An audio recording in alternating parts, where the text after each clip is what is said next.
Like many young girls all over the world, our guest today looks up to Lady Diana as her idol. But I did have the dream of doing something meaningful in my life like she did. But actually, life surprises got on the way when she left home at 17. Full of dreams, but Yeah. the opportunity wasn't there. Today, Zena Mouawad reveals how it feels to have a dream and actually build it. Your idol is Lady Di.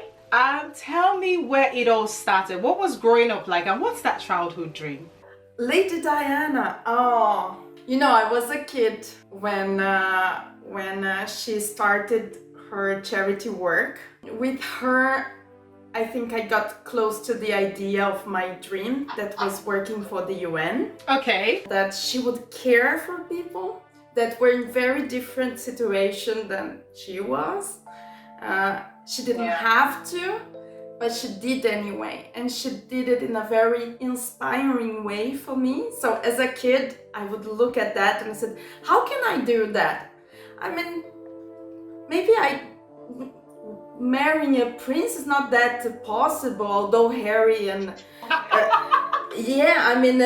Harry's my age, so maybe by chance I would cross his path, but I never had this dream of being a princess with a wedding. But I did have the dream of doing something meaningful in my life like she did. Well, I grew up in a multicultural family. My dad is Lebanese and my mother is Brazilian. I am from the border of Brazil between Argentina and also between Paraguay, so I was in constant contact with different nationalities, with different peoples from all over the world. But it was interesting because my city, my hometown, Foz do Iguaçu, is a place of opportunities. It grew substantially after the build of a dam there, and that's how my family started going. My Brazilian family moved there, and later my dad, during the civil war in Lebanon, he decided to try something different and have some different opportunities in his life. So this also was also what attracted many other people there. So I grew in this environment. Nothing missed. I wasn't poor. I didn't lack access to anything. I was a happy child. But at the same time, I was not blind to what was happening around me. There is a program that would prepare soup for families in vulnerability, and we would help that, doing good, knowing that that was something that was going to be good for someone else.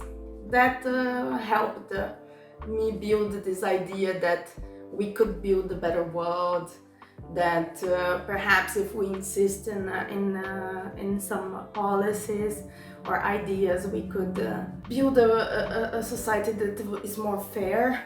I left home when I was 17, mainly because at my hometown we didn't have so many available university courses, and for us it was an option and an opportunity to study. So when I moved to Curitiba, I had the opportunity of study geography or international relations, but also this period of my life was also followed with some family difficulties regarding our finance. So I couldn't do everything I had in mind, and I also had to work to make sure I could have some experience, and also to help with my own livelihood. It was good on one hand because since the beginning of the university, so I ended up studying international relations, I could tell that that's what I wanted. I really had to be strong with my choice in that sense, because there was a cost, which was a good one. It was worthy, but sorry to interject, but when you say you had to be strong with your choice because there was a cost, tell me more. Was it because there was a financial cost, or was it age cost, or was it the cost of your dream? What was that cost? I think it was a combination of all that, Vivian, because the cost of being far from my family, because I was, and it was the cost of doing something very different from my reality. No, I didn't have a tradition of politicians or of people working with public policy or even diplomacy. It was, let's say, the cost of navigating a very strange ocean. No? I had to reach to a point that nobody did. For my sister was the same. We were the first generations that were going to be graduated in a university, and that had a value for all of us, not just me. It was my dream, but it was also a dream of our family. Wow, well done to you. So could you tell me, I remember when we spoke, you talked about unemployment being part of the things that shaped you. Tell me about your career history. While I was at the university, I had the opportunity to work for the local government. So it was an institution responsible for the planning of the city of Curitiba. The city of Curitiba, which is the capital of my state, was at the time worldwide known as a green city. It was the beginning of the discussions of how to make the Millennium Development Goals a reality, or the idea of sustainable cities a reality. So that's where my trajectory really started, because it was another world for me. I wasn't presented to this opportunity. So I had 1 year working with technical cooperation with cities from all over the world. So I first heard South-South cooperation was possible. We had people from Beijing coming to Curitiba, for instance, to learn how to connect public systems, how to connect transport, how to make it more accessible to with persons with needs. So how this was possible through knowledge and technical capacities. So that's the work was basically to prepare these missions. I wasn't a technical person, but to facilitate that, and I found fantastic. So that was the entry point, I think, for a dream, which I shaped during my bachelor's. But as you know, I ended up being unemployed for 3 years, almost 3 years after my bachelor's. So I was presented to this world, but it wasn't possible for me to be part. I graduated from university. I was a bachelorette in international relations, full of dreams, knowing what I could do, but the opportunity wasn't there, and that was very sad. I think everybody goes through obstacles. When it's very long, it stops you a bit, and I had to depend on people, ask for support.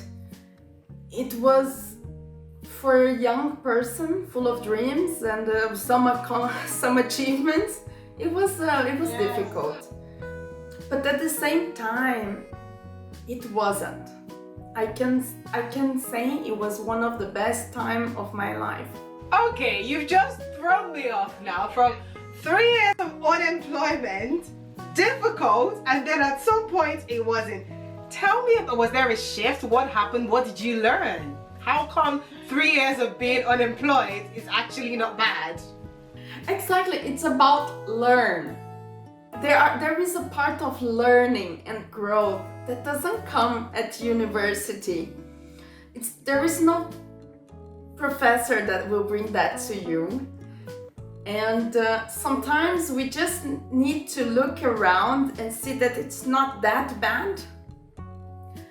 I mean, the realization that it could be worse, the realization that I wasn't alone, that I had a network of people that were either helping me or just wanting to help me.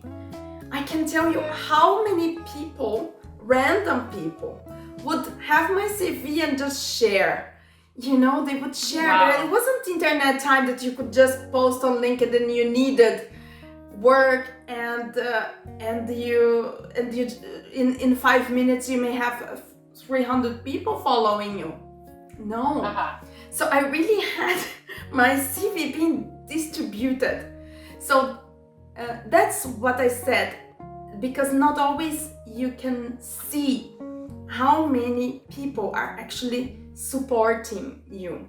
This is what I mean when I say one of the best times, because sometimes we are just locked in ourselves and we don't see that. I was even a bit ashamed perhaps, but you know, it wasn't that. It was this projection, the idea that I could be shamed or that or that someone could treat me bad because I was unemployed, but actually it didn't happen. So that's the realization of growth, of a learning that we have an expectation that doesn't happen, and then you grow. You grow because you see that it's not that bad as you thought, as I had in my mind that would be. Now, talking about your master's degree and PhD, Zena, you did get a scholarship. How did you get it? I thought it was going to be impossible at the time, because I was already away from university for a while, and usually these scholarships have a specific age limit or some requirements that I wouldn't meet.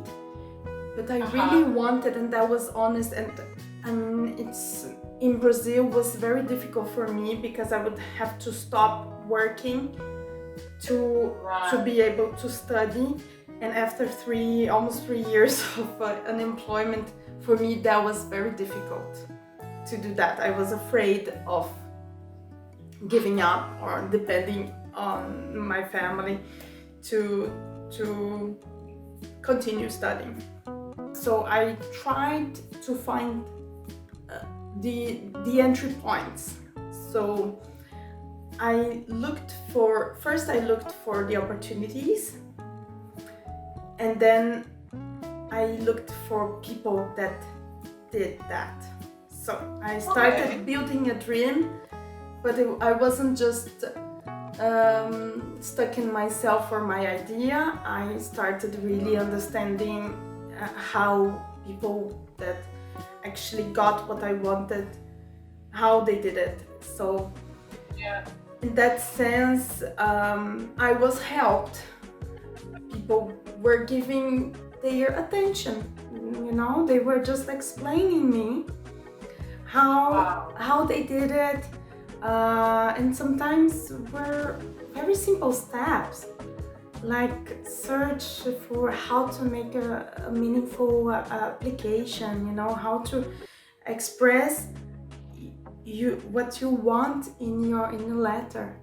And that was I thought I was doing it, you know, but after some work and questions, I noticed that it was true, that I still could learn how to do it. And it took me a while, but I really dedicated myself to do it, and I didn't stop. The fact that I really wanted was also inspiring the professors that were writing the references. I was humbled to share my project and understand what was missing, what could be improved, what skills I still needed to work on. Yeah, it pays off when you invest a bit of time in building your dream. And in that case, my master was really a dream. I really wanted to do it abroad. Coming to Germany for me was the realization of one of my dreams. And I was very grateful for being brought here as an academic and also as a scholarship holder. A bit lonely and very far from my family. Different language, different culture. Of course, in the beginning it was a bit of a shock. I was far from academic life for a long time, but at the same time I built a new way of thinking. I think the fact that I've mentioned that it felt a bit lonely, it was also because so many political changes were happening in my country that I could not really share that with the people around. The same sentiment. Yeah. I was just far. So it helped me build the way I think today. It is for me something that I believe that it's gonna enable me to do more. And it does. It does. Since I did my master's, that more opportunities are open. And yeah. I find myself in a very different environment where I may not have imagined that I would be, but even not so many people like me are there. And like me, I mean people from the South.